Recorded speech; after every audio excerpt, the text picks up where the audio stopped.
बिस्मिल्लाहिर्रहमानिर्रहीम अल्लाहुम्मा सल्ली अला मुहम्मद व अला आलि मुहम्मद मुबारक वसल्लम वसल्लम।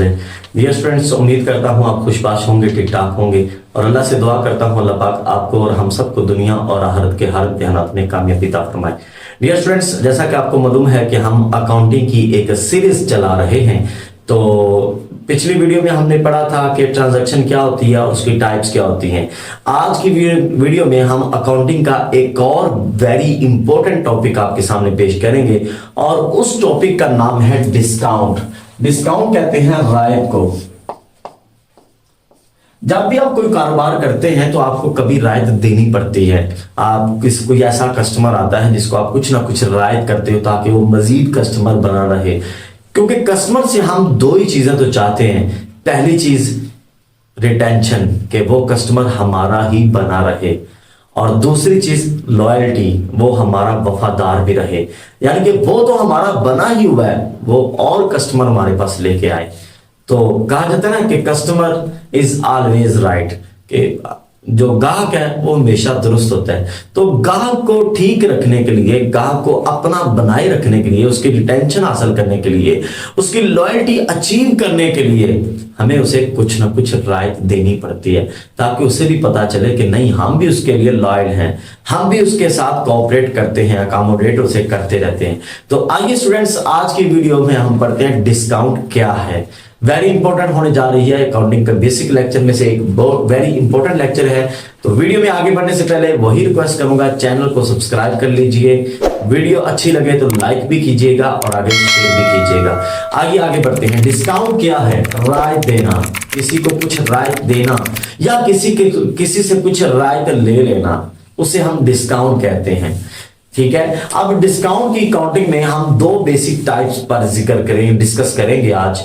अकाउंटिंग में इसकी दो बेसिक जो टाइप्स है, पहली टाइप क्या है? Trade discount. ये कौन सा डिस्काउंट होता है? ट्रेड डिस्काउंट वो डिस्काउंट होता है जो आप बारगेनिंग करके पैसे छुड़वा लेते हो।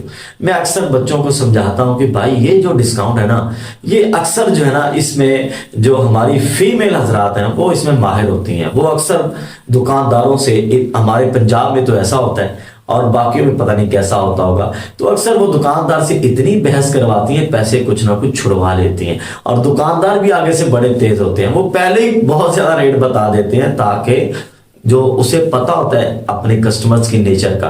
तो आइए, ट्रेड डिस्काउंट क्या है? फर्ज करें आप एक दुकान पे गए, आप एक शॉप पे गए, आपको एक सूट पसंद आ गया, एक 3 पीस आपको पसंद आ गया।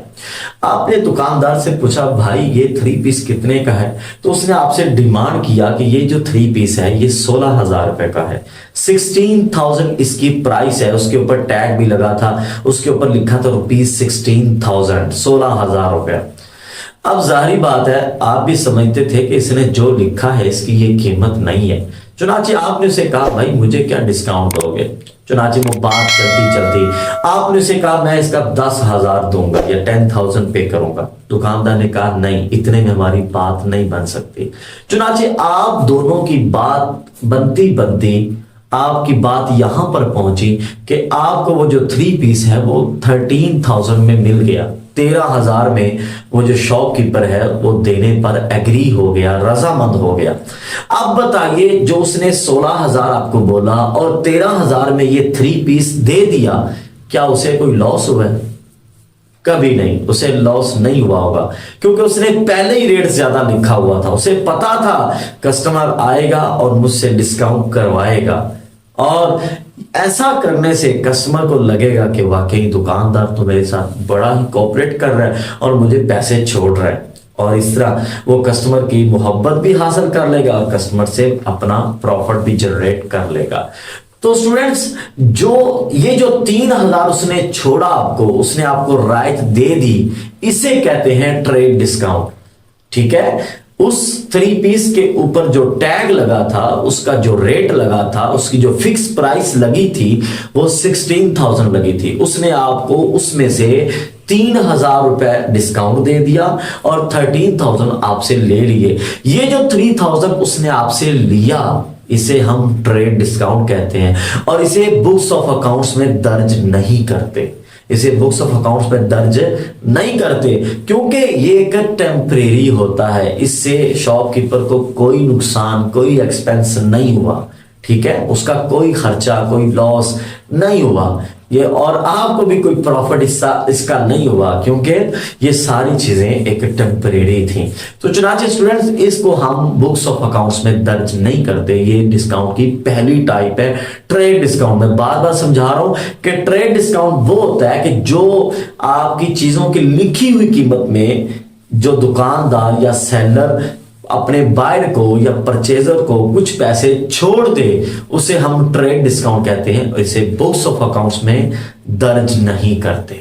आइए, डिस्काउंट की दूसरी बड़ी किस्म अकाउंटिंग में वो है कैश डिस्काउंट।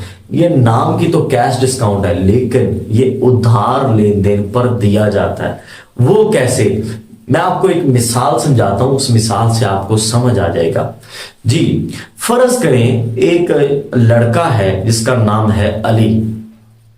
मैंने अली मेरा कस्टमर है और मैंने उसको कुछ माल बेचा 15,000 रुपए का। उसने मुझे कहा कि भाई मैं आपको 10 मार्च को आकर ये 15,000 रुपया दे दूंगा, ठीक है। अब होता क्या है, वो मुझसे ले गया, वो मुझसे 15,000 रुपए का माल ले गया और 10 मार्च 2024 का वादा कर गया। अब वो मेरे पास आ जाता है ठीक 2 मार्च 2024 को, 8 दिन पहले आ गया, कहने लगा भाई मैं आपके पैसे पे करने आया हूं। मुझे दिल में बड़ी खुशी होगी कि जो जमाना चल रहा है, जो दौर चल रहा है, लोग एंड टाइम पर पैसे देने नहीं आते, बल्कि टाइम के बाद भी काफी सारे, मतलब जिसे पंजाबी में कहते हैं लारे लगाते हैं, या बार बार प्रोमिसेस करते हैं और वादे कर करके जल्दी पैसा नहीं देते। तो फिर क्या होता है, तो मेरे दिल में ख्याल आया ये तो बड़ा ही अच्छा कस्टमर है, ये 8 दिन पहले मेरे पैसे मुझे वापस करने भी आ गया। चुनाचे मैंने उसे कहा कि भाई ऐसा है कि तुम ये काम करो कि तुमने मुझे 15,000 रुपए देने थे, 1,000 तुम रख लो, मुझे 14,000 दे दो, मैं 1,000 तुम्हें छोड़ देता हूं। अब ये जो 1,000 रुपए मैं उसे छोड़ रहा हूं, इसे हम कहते हैं कैश डिस्काउंट। इसे हम क्या कहते हैं, कैश डिस्काउंट।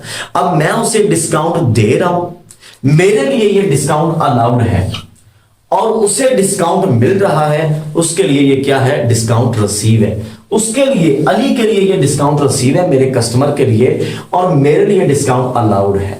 मेरे लिए वो एक्सपेंस हो गया है, मेरा जो है वो क्या है, एक्सपेंस। वो एक्सपेंस कैसे है, क्योंकि मैं चाहता तो ये 1,000 रुपया वसूल कर सकता था, लेकिन मैंने उससे 1,000 रुपया वसूल नहीं किया, अपनी रजामंदी से नहीं किया। अब उसके खाते में जो दर्ज था वो 15,000 रुपए दर्ज था। अब जब वो मुझे 14,000 रुपए दे देगा, तो मैं कहूंगा 14,000 रुपए मेरे पास कैश आ रहा है और 1,000 मैंने उसे डिस्काउंट अलाउड किया है, वो मेरा एक्सपेंस कंसीडर होगा, इसे मैं बुक्स ऑफ अकाउंट्स में दर्ज करूंगा, ठीक है। इसी तरह वो जो डिस्काउंट रसीव उसके लिए है, उसने मेरे 15,000 रुपए देने थे, उससे 14,000 रुपए कैश जाएगा, तो यूं 1,000 रुपए जो मुझसे उसे रायत मिल रही है, उसे डिस्काउंट मिल रहा है, उसे डिस्काउंट रसीव कहेगा, और ये उसके लिए इनकम हो जाएगी, इनकम या रेवेन्यू हो जाएगा, ठीक है। इसी तरह ये क्योंकि एक्सपेंस है, तो ये जनरल अकाउंटिंग का आगे चैप्टर आएगा, तो ये हमेशा क्या होता है, डेबिट होता है, और ये इनकम है, ये हमेशा क्या होगा, क्रेडिट होगा। ये इसकी खास पहचान है, ठीक है। मैं दोबारा रिपीट करता हूं, कैश डिस्काउंट वो होता है कि उधार लेन देन पर अगर आपका ग्राहक मुकर्रर तारीख से पहले आपको पैसे दे दे, तो आप उसे अपनी खुशी से कुछ पैसे छोड़ देते हो, वो जो होता है वो डिस्काउंट कैश होता है, कैश डिस्काउंट होता है, और आपके लिए डिस्काउंट अलाउड है और आपके कस्टमर के लिए डिस्काउंट रिसीव है। आपका वो एक्सपेंस है और कस्टमर की वो क्या है, इनकम है, ठीक है। आप उसे डेबिट करोगे और कस्टमर डिस्काउंट रिसीव को क्या करेगा, क्रेडिट करेगा। तो आज का लेक्चर उम्मीद है आपको अच्छा लगा होगा। दोबारा रिपीट करता हूं अपनी रिवायत के मुताबिक, आज हमने आपको पढ़ाया डिस्काउंट क्या है, रायत होती है। डिस्काउंट 2 तरह के होते हैं। पहली किस्म ट्रेड डिस्काउंट, जिसे हम वो डिस्काउंट कहते हैं जो फिक्स प्राइस पर कुछ पैसे छोड़ दिए जाएं। इसे बुक्स ऑफ अकाउंट्स में दर्ज नहीं किया जाता। दूसरी किस्म है कैश डिस्काउंट। ये उधार लेन देन पर मुकर्रर तारीख से पहले अगर पैसे कोई दे जाए, उसको जो पैसे छोड़ दिए जाए सेलर की तरफ से बायर को, तो सेलर के लिए डिस्काउंट अलाउड होता है और बायर के लिए डिस्काउंट रिसीव होगा। डिस्काउंट अलाउड बिजनेस का एक्सपेंस होता है, इसे हमेशा डेबिट करते हैं। डिस्काउंट रिसीव बिजनेस की इनकम या रेवेन्यू होती है, इसे हमेशा क्रेडिट करते हैं। उम्मीद करता हूं वीडियो आपको अच्छी लगी होगी। वीडियो अच्छी लगी है तो लाइक भी कीजिए, शेयर भी कीजिए। अपना ख्याल रखिएगा। अल्लाह हाफिज।